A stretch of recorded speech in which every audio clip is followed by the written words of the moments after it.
So I'll be frank, I'm aware I've been a bit inconsistent in making videos for the last few months, but that isn't because I'm not watching anime. I've actually watched 7 different anime seasons and have been keeping up on a few series. So the main issue is that I just haven't had much to say about some of these animes. So while I am pretty much set up for the Idol review in March, I'll be focusing on the other ones today, and see if any of these get at least a niche recommendation. First up, I spent some time clearing up my remaining 2022 lineup, so I watched Akibi's Sailor Uniform, as I thought I could get a solo episode out of that. Unfortunately, outside the occasional animator's thinly veiled fetish moments, there isn't too much to comment on.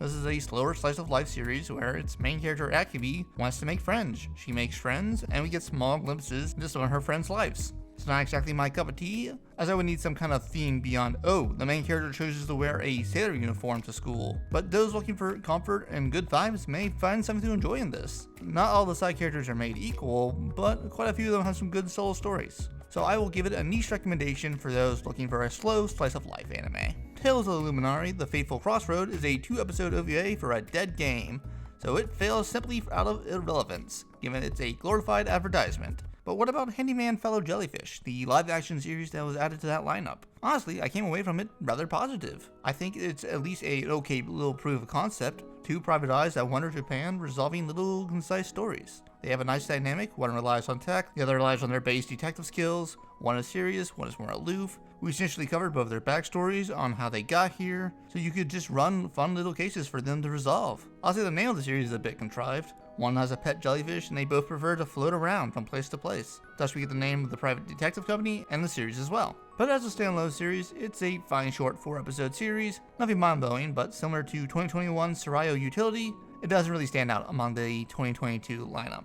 Next up is Police in the Pod, a police comedy showing off the various situations the police end up in and trying to extract comedy from that. Putting aside personal biases, I simply just don't think it's all that funny. The character dynamics are all over the place, as the characters and their temperaments change according to what the joke needs instead of the other way around. This makes the characters wishy-washy at times and results in several of them coming off as pricks, depending on the joke and scenarios at play. But I'll choose not to take the easy joke and say that Police in the Pod, it is simply just not worth watching. But I'll wrap up this short review by mentioning the other thing I did, which was catching up on some season 2s, such as Uzaki, who some will remember as a slow friend-to-lover rom-com where the girl has giant bazookas. But season 2 is a mixed bag. I feel for everything it adds, it takes away something. The guy in the relationship now has a personality, yay! But now the restaurant girl's character has devolved, boo. The two have recognized that they have feelings for each other, yay! But they kicked that can to season 3, boo. The additions of their respective families add some new comedy, yay! But a lot of the unfunny jokes revolving around Uzaki's mom and cuts to the cat making a dumb face are still around, boo. So as unhelpful as it may be, if you enjoyed season 1, you'll probably enjoy season 2, but Uzaki still hasn't hooked me yet, and I really can't give it a recommendation beyond fans of the genre.